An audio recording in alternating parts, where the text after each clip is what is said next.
Hi friends, అందరికీ welcome back to my channel.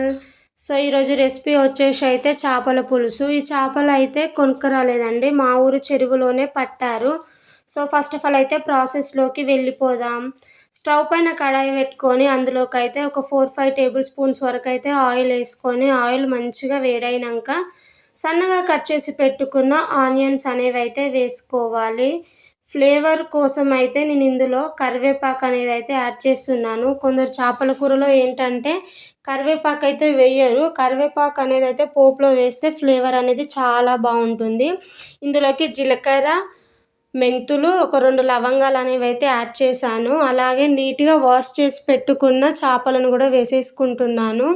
నేను తీసుకున్న చేపలు ఏంటంటే జల్లలు అన్నమాట. ఈ జల్లల కూరనైతే చాలా బాగుంటుంది. మీ సైడ్ ఏమంటారు అనేది అయితే కామెంట్ చేయండి.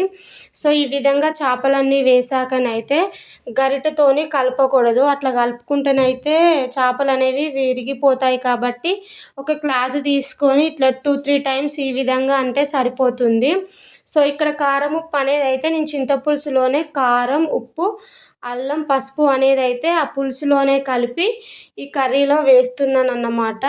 సో ఈ కర్రీ అనేది అయితే మా అత్తమ్మ వండిందన్నమాట, తన స్టైల్ అన్నమాట. సో ఈ విధంగా చేస్తే చాలా బాగుంటుంది.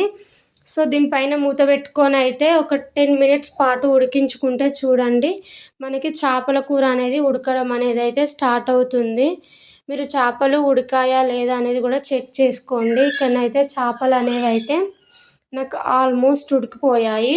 ప్లస్ చేపల కూర వండేటప్పుడు ఏంటంటే పులుసు అనేది బాగా పోయకూడదు. జస్ట్ ముక్కలు మునిగేంత వరకు పోస్తే చేపల కూరకు అట్లా సరిపోతుందన్నమాట. సో చేపలు అయితే మంచిగా ఉడికినాయి కదా. మీరు ఇప్పుడే ఇందులోకి కారం కానీ ఉప్పు కానీ ఏమైనా తక్కువైందో చూసుకొని వేసుకోండి. నాకైతే అన్నీ కరెక్ట్గా సరిపోయాయి. లాస్ట్లో ధనియాల పొడి, కొత్తిమీర యాడ్ చేసి స్టవ్ ఆఫ్ చేసుకుంటే సరిపోతుంది. సో ఈ వీడియో మీ అందరికీ నచ్చితే లైక్ చేయండి, షేర్ చేయండి, కామెంట్ చేయండి. Thank you for watching.